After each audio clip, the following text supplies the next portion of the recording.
Halo sobat semuanya, kita hari ini akan ngobrolin tentang SQL di bab ngobrolin SQL yang pertama. Wah, ini juga perdana lagi ini. Oke,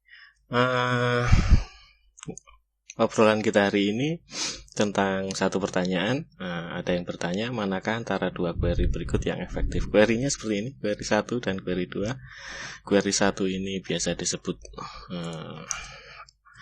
pakai subquery. Ini khususnya di bagian where. Pada kasus ini di bagian where. Subquery itu bisa di bagian select tapi tidak dianjurkan. Di bagian where it's okay. Di bagian from itu sangat sering digunakan. Kemudian yang query kedua itu menggunakan join. Di sini pakainya inner join. Join itu menyandingkan, memasangkan dua dataset ya, berdasarkan satu kriteria, atau tanpa kriteria namanya cross join. Oke. Dari pertanyaan ini, manakah antara dua query yang efektif? Kalau kita mau lihat efektif dan enggak, kita harus pastikan dulu bahwa kedua query memiliki karakteristik yang sama, prosesnya sama, hasilnya akan konsisten sama, baru bisa kita bandingkan. Nah, pada query yang pertama, ini ada selectnya ini macam-macam, sudah lah, ini oke. From-nya dari satu tabel. Nah, ini datanya saya tampilkan di bawah ya. Oke, ini datanya. Jadi yang query 1 itu, nah, akan kita bahas menggunakan data ini. Yang GP itu, ini data GP yang di atas, data TJ yang di bawah. Ini misalnya seperti ini. Ini GP berarti yang ini ya. Oke. Nah, ada data GP begitu, yang kemudian dia difilter.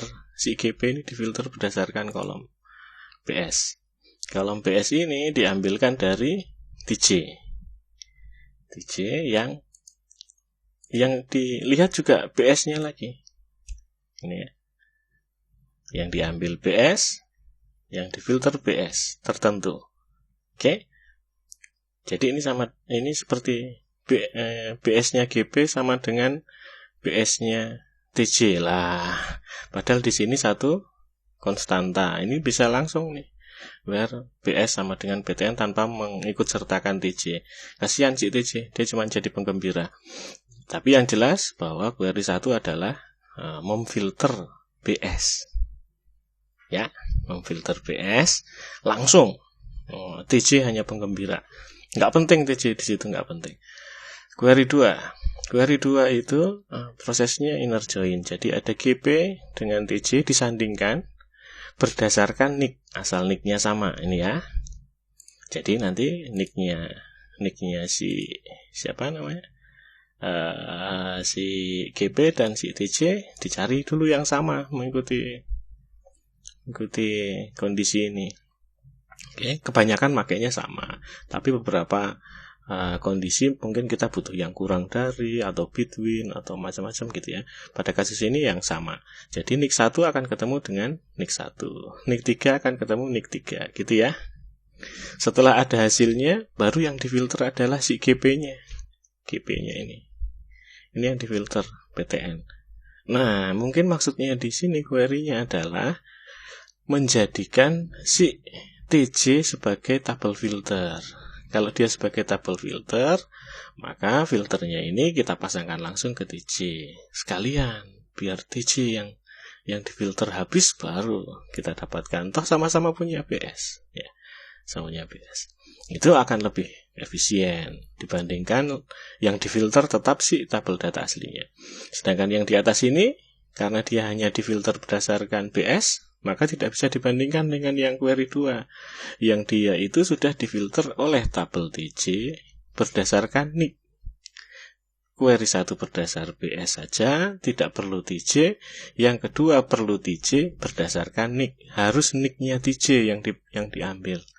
Nah, jadi dua query ini tidak bisa dibandingkan. Untuk menjawab mana yang efektif, wah, beda tujuan. Oke, beda tujuan. Jadi kita nggak bisa menggunakan query ini untuk diperbandingkan, nggak bisa. Kalau di run begini. Ini saya run ya. Ini hasilnya query 1. Ini hasilnya ada 2.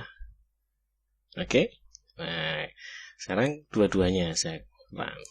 Ini kalau dua-duanya saya run. Nah, hasilnya beda kan? Ini query 2 nih. Jadi kalau berdasarkan nick yang kena hanya 1 saja.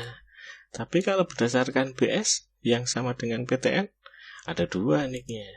Padahal nick nomor 2 ini tidak ada di TJ. Tidak ada di TJ itu. Ya, saya tampilkan lagi. Semuanya saya run. Baiklah nih. Jadi ini ya. Nah, ini kan query 1 hasilnya ada 2, nick 1 dan nick 2. Query 2 menghasilkan nick 1 saja. Ya kan? Jadi query 2 ini query 1 yang ada nick 2 ini enggak ada di TJ. Padahal query 1 tadi bunyinya di sini. Dia mau ngajak-ngajak TJ.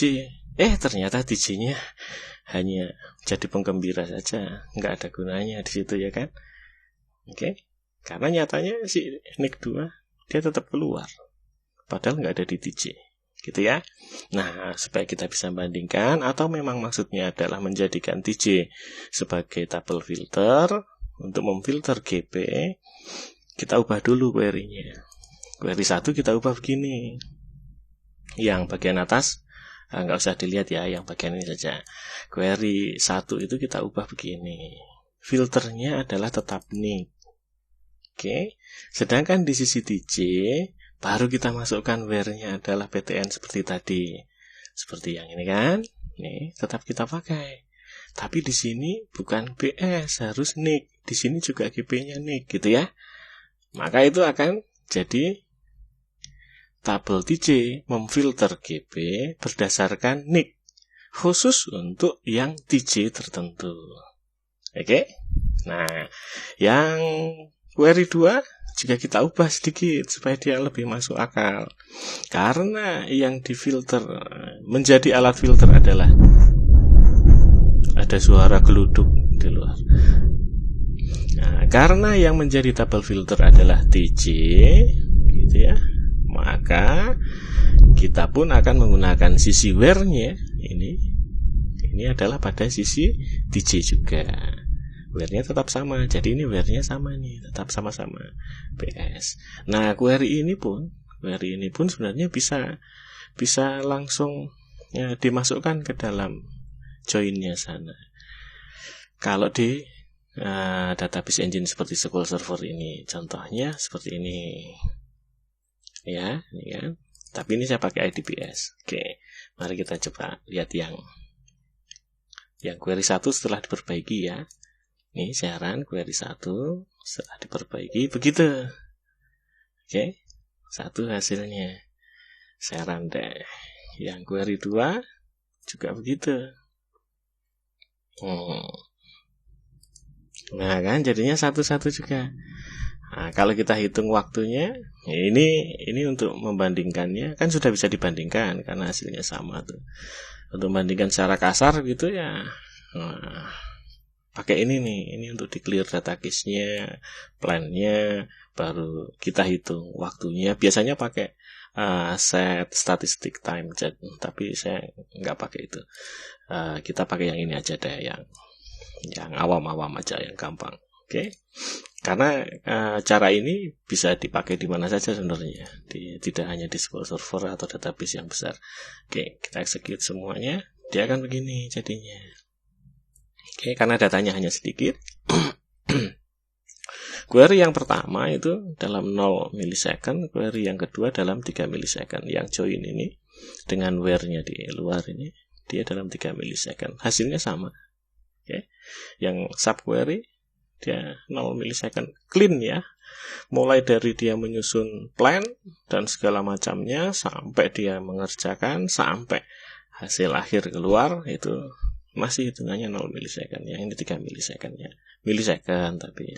Jadi selisihnya sedikit sekali. pakai saja sesuai kebutuhan. Nah, sekarang kita justru harus belajar kapan pakai yang query 1, kapan pakai query 2. Oke? Nah, query 1 ini murni filter. Kita nggak akan bisa mengambil apa-apa dari TJ. Dan TJ tidak akan bisa mengubah apapun dari GP. Misal, TJ ada yang duplicate. Nick 1 ini ada 2 di TJ. Begitu? Tetap saja hasilnya mengikuti GP, nggak akan berubah. Tapi kalau join karena dia berdasarkan nick, ya kan? Kalau di TJ ada 2 nick yang sama, nicknya 1, nanti ada lagi baris lainnya, nicknya juga 1 lagi. Jadi ada 2 biji ini, 2 baris yang nicknya 1, ketemu dengan 1 barisnya GP yang nick 1. Nah, itu otomatis datanya akan duplicate datanya GP. Jadi digunakan sesuai kebutuhan. Kalau kita memang hanya untuk filter, pakai query 1 itu lebih aman. Kita nggak usah mikirin. Jadi inner join itu kelihatannya sederhana seperti ini, mudah dilacak. Salahnya ya nggak juga, karena di dalamnya itu kalau ada data duplicate pun kita akan puyeng itu. Ini apa yang bikin beda, apalagi kalau di sana sudah ada group by-nya, sudah ada macam-macamnya, ada join ke yang lainnya. Tidak menjamin. Tapi kita ikuti sesuai kebutuhannya. Kita butuh filter, pakai filter yang ini aja deh, yang jelas-jelas aman. Kalau sudah rodok pinter, bolehlah pakai ini, karena dia pasti akan aware. Saya pakai join ada bahayanya nih. Nah, kalau digunakan hanya sebagai filter, gitu ya. Karena bisa terjadi duplicate. Kalau yang ini pakai yang mode data banyak. Ini saya pakai data banyak. Nah, tabelnya pakai yang large. Ini tabel yang large. Tapi saya nggak pakai BS yang type-nya teks ya. Tapi saya ambil yang IDBS-nya yang sama-sama numerik ini, integer ini, bilangan integer. Oke. Saya pakai IDBS. Jadi IDBS PTN itu 510 513 nih. Nah, di sini ya, saya pakai 510 513 itu setara dengan PTN tadi. Oke. Nah, query yang ini sama nih, begini. Oke, tapi kita pakai IDBS gitu. Ini kalau misalnya kita run semuanya, kalau mau ngetes pada data yang banyak, karena semakin banyak data itu bisa berbeda-beda hasilnya, maka butuh perulangan, diulang, dan itu dicatat nanti terus di statistik lagi, capek ya. Tapi kita pakai yang kira-kiranya saja. Jadi caranya untuk tahu kira-kiranya itu asal kita running saja. Yang ini biasanya 10, kombinasinya 10, 12, 18 ini ya, query yang paling bawah ini paling lama nih. Padahal ini potensinya bisa paling cepat ini. Oke, ini 11, 11, 10, oke. Dan seterusnya, begitu kita akan coba terus gitu. Ini 11 ini lebih cepat. Nanti sampai kita merasa puas, oh ya, yang kira-kira cukup wajar buat saya, yang ini aja deh, dia lebih konsisten misalnya, gitu. Ya, itu yang dipakai. Jadi selama selisihnya ini hanya kecil-kecil seperti ini, abaikan saja. Kita pilih sesuai kebutuhan saja. Tapi kalau mulai selisihnya banyak begitu, contoh ya, kalau yang query 2 ini tadi, contoh kalau misalnya selisihnya banyak, kita tetap pakai BS nih. Oh, di sini ya. Di sini tapi saya hanya menjalankan query 1 dan 2 ya. Ini kan where-nya. Nah, sekarang saya nggak pakai TJ nih. Saya pakai GP. Oke, saya pakai GP. Lalu saya jalankan yang query 2. Ini query 2 saya jalankan, dia jadi butuh 1 detik itu. Oke, butuh 1 detik. Nah, ini baru kerasa nih. Misalnya kita running semuanya gitu kan. Nah, ini kan 624 dengan selisih ini dibandingkan yang 10. Lah, berarti kita milih yang kecil, yang 10. Pasti ada sesuatu yang nggak pas nih di sini. Karena kita belum bisa untuk nelaahnya, ya sudah, pilih saja yang sudah jadi yang kecil saja ya. Kalau nanti sudah mulai tahu, wah ini penyebabnya karena nggak logis, ini harus jadi TJ, begitu ya. Karena yang difilter adalah TJ. Maka kita run, maka dia pasti akan balik lagi ke 10 lagi, ya kan? Hanya beda masalah GP sama TC. Tabel mana yang akan kita filter saja bisa membuat selisih sampai 1 detik. Ya, ini datanya GP untuk proses 18 juta ya, 18 juta rekor. Kemudian TC-nya ya, cukupan lah. TC-nya 202.000 ya. Oke, 202.000 nih. Jadi kan lumayan kan.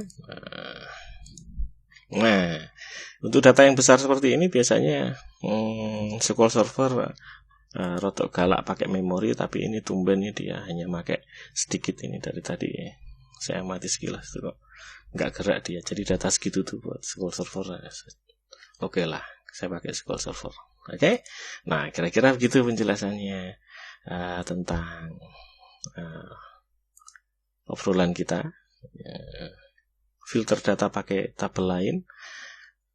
Jadi ikuti sesuai kebutuhan. Kalau kita memang akan memfilter, sebaiknya menggunakan yang query 1, tapi yang baik, yang sesuai. Oke? Nah, kalau kita butuh mengambil data dari tabel sebelah juga, maka mau nggak mau dengan join. Kalau sekalian dengan filter, hati-hati dengan jumlah rekor di tabel filter berdasarkan kolom-kolom yang digunakan untuk memasangkan data tadi, menjoinkan join key. Di sini join key-nya nick, maka pastikan nick-nya di TG itu tidak duplikat, karena kita khawatirnya datanya di GP akan jadi duplikat. Gitu ya. Yang penting di situ mau pakai yang mana yang paling cepat, yang efektif, selisihnya dikit lah. Oke, selama kita benar menyusunnya, pasti selisihnya dikit. Gitu ya. Ini kan masih pakai GPBS ini. Kan ini kan harusnya diubah jadi. Oke, ini sudah. Kira-kira begitu ya. Nanti kita ketemu lagi yang lain waktu lah dengan cerita obrolan yang lain. Kita ngobrolin barang lainnya. See you.